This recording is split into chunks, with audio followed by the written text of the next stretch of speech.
Bangladesh nationalist party BNP এর ভারপ্রাপ্ত মহাসচিব মির্জা ফখরুল ইসলাম আলমকে ধন্যবাদ। বিএনপি এর স্থায়ী কমিটির সকল সদস্য বিন্দুদের প্রতি রইল শুভেচ্ছা স্বাগতম।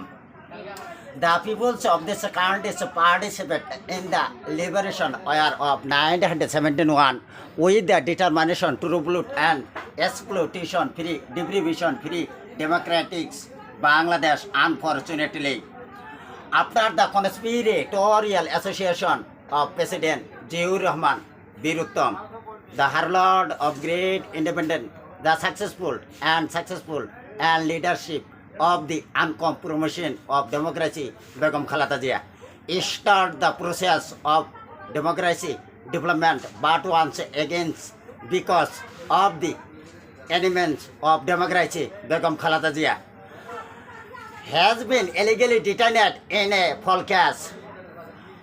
Bangladesh Nationalist Party বিএনপি জিন্দাবাদ।